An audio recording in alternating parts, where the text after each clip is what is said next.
도널드 트럼프 미국 대통령은 지난 7일 한 TV 프로그램에 출연해 도움이 된다면 북한과 3차 정상회담을 할 것이라고 말했습니다.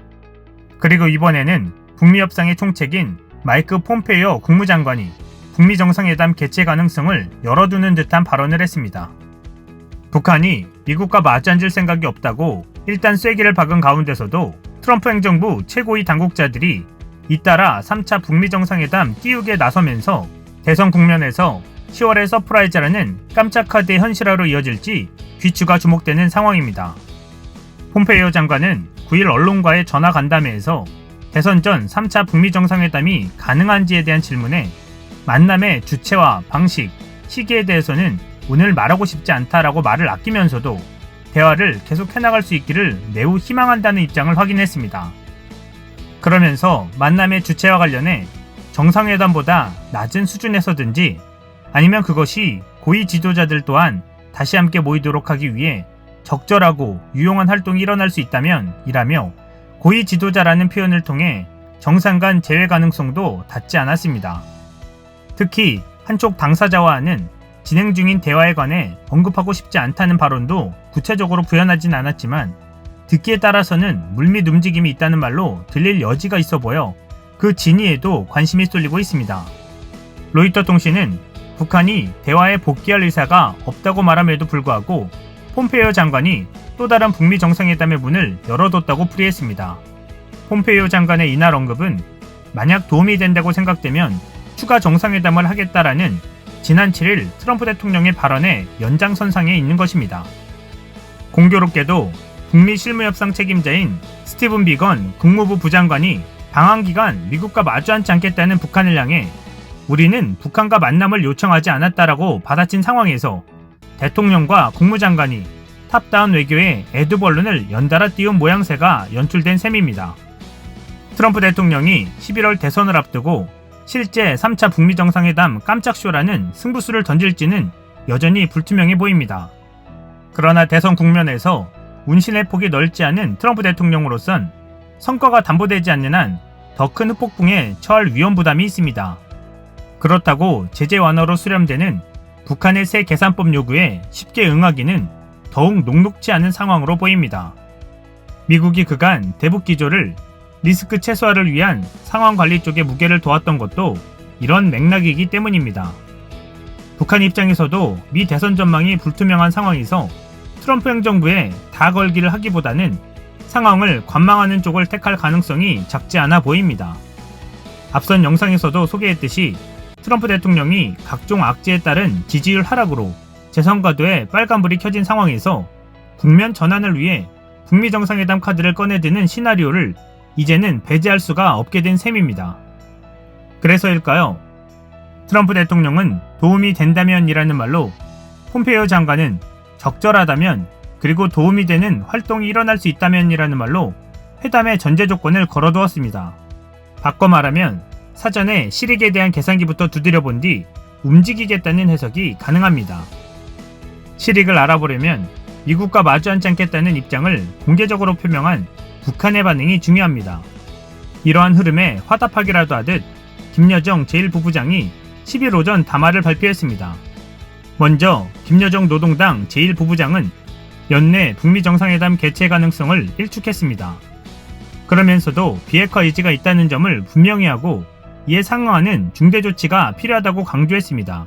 어디까지나 내 개인의 생각이기는 하지만 모르긴 몰라도 조미 순회회담 같은 일이 올해에는 일어나지 않을 것이라고 본다라고 밝혔다고 조선중앙통신이 전했습니다. 그는 김정은 위원장과 도널드 트럼프 미국 대통령의 판단과 결심에 따라 어떤 일이 돌연 일어날지 그 누구도 모르는 일이라고 전제하면서도 세 가지 이유로 올해 중에 북미 정상회담이 열리지 못할 이유를 꼽았습니다. 첫 번째로 그는 연내 북미 정상회담이 미국 측에나 필요한 것이지 우리에게는 무익하다는 것과 두 번째는 그런 회담으로 그나마 유지되어 오던 순회들 사이의 특별한 관계까지 훼손될 수 있다는 위험을 지적했습니다.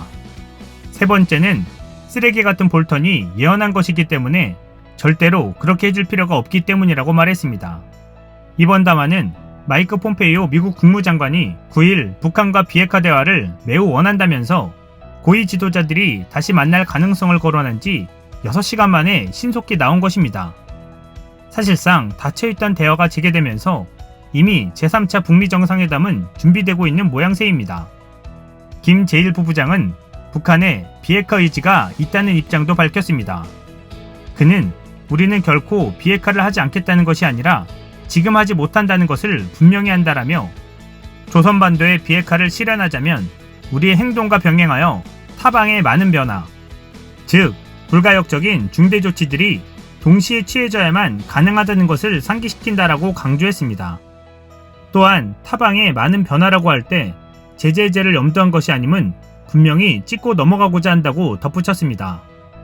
그는 특히 올해가 지나 북미 정상회담이 재개될 경우 지난해 2월 노딜로 끝난 하노이 북미 정상회담에서 논의됐던 영변 폐기와 일부 제재 해제 카드를 재논의할 생각이 없음도 분명히 했습니다. 이는 미국의 대통령 선거가 끝난 이후에 새 임기를 시작하는 행정부와 협상을 하겠다는 뜻으로도 풀이됩니다. 김여정 제1부부장은 나는 비핵화 주치대 제재 해제라는 지난 기간 조미협상의 기본 주제가 이제는 적대시 철회돼 조미협상 재개의 틀로 고쳐져야 한다고 생각한다라며 하노이 회담탁에 올랐던 일부 제재 해제와 우리 핵 개발의 중추신경인 영변지구와 같은 대규모 핵시설의 영구적 폐기를 다시 흥정해보려는 어리석은 꿈을 품지 않기 바란다라고 말했습니다. 그는 향후 북한의 군사적 행위와 관련해 미국은 대선 전야에 아직 받지 못한 크리스마스 선물을 받게 될까봐 걱정하고 있을 것이라며 전적으로 자기들이 처신하기에 달려있다. 우리를 다치지만 말고 건드리지 않으면 모든 것이 편하게 흘러갈 것이다 라고 말했습니다. 김 제1 부부장은 현재 북미 사이에 군사적 긴장이 생기지 않는 이유에 대해 우리 위원장 동지와 미국 대통령 간의 특별한 친분 관계가 톡톡히 작용한다는 생각이 들기도 한다라며 북미 정상 간 친분을 언급했습니다. 그러면서 트럼프 대통령의 회담 요청 분위기에 대한 김정은 위원장의 대답을 전했습니다. 위원장 동지는 트럼프 대통령의 사업에서 반드시 좋은 성과가 있기를 기원한다는 자신의 인사를 전하라고 하셨다라고 밝혔습니다. 사실상 제3차 북미 정상회담을 잘 만들어보자는 의미로 보입니다. 그러면서 며칠 전 TV 보도를 통해 본 미국 독립절 기념행사에 대한 소감을 전하려고 한다라며 가능하다면 앞으로 독립절 기념행사를 수록한 DVD를 개인적으로 꼭 얻으려 한다는 데 대하여 위원장 동지로부터 허락을 받았다라고 덧붙였습니다. 이는 제3차 북미 정상회담에 특별 선물 준비 요청까지 들어간 것으로 볼 수 있는 순풍으로 해석됩니다. 한편 일본 정부 언론이 유명희 후보의 WTO 사무총장 당선 가능성에 촉각을 곤두세우고 있습니다. 작년 7월 일본 측에 한국을 겨냥한 수출 규제 조치 발동으로 WTO에서 이 문제를 놓고 양국이 격돌해야 하는 상황에서 유 본부장이 WTO 수장을 맡을 경우 일본 측에 불리한 결과로 이어질 수 있다고 지레 우려하고 있기 때문입니다. 일본의 대표적인 경제신문인 니혼게이자이는 10일 WTO 차기 사무총장 선출에 한국 등 8개국 후보가 나섰지만 유력한 후보가 없어 혼전이 예상된다라며 유 후보가 당선하면 일본에는 골칫거리가 될 수 있다고 전했습니다. 니케이는 그 이후로 작년 3월부터 산업통상자원부 통상교섭본부를 이끌어온 유 후보가 한국에 대한 일본의 수출 규제에 강하게 반발하면서 WTO 제소를 주도한 점을 거론했습니다. DK는 만일 유 후보가 사무총장이 되고 WTO에서 한일 분쟁이 본격화하면 일본에 불리한 판결이 내려질 것이라는 우려가 나오고 있다라고 전했습니다. 마이니치 신문은 이번 선거에서 일본 정부가 독일, 프랑스 등 유럽 국가들과 힘을 합쳐 국제적인 지명도가 높은 나이지리아의 오콘조 이웰라 후보를 미는 안이 유력한 것으로 분석했습니다. 그러면서 수출 규제 문제로 대립하는 한국의 유 후보를 지지하는 것에는 거부감이 강하다고 전했습니다. 그러나 일본 정부는 겉으로는 한일 간의 현안은 WTO 사무총장 선거 과정에 영향을 주지 않을 것이라며 각 후보의 인물 됨됨이를 보고 지지 후보를 선택한다는 입장을 견지하고 있습니다. 마이니치는 일본 외무성 관계자가 그런 식으로 말하지만 WTO에서 한국의 영향력이 커지는 것에 대한 일본의 경계감이 강해지고 있다고 지적했습니다. 우익 성향인 산케이 신문은 외교 소식통을 인용해 강요 경험이 없는 유 후보가 8명의 후보 중 수수한 존재이고 주요국의 이해를 조정하는 능력 면에서도 회의적인 견해가 있다고 유 후보를 깎아내리는 인물평을 소개했습니다. 정작 일본은 이번 WTO 사무총장 선거에 일찌감치 자국 후보를 내는 것을 포기했습니다. 그 이유는 주요 강요 경험자 중에 영어를 제대로 구사할 수 있는 적임자를 찾지 못했기 때문이라고 마이니치 신문은 뒷얘기를 전했습니다.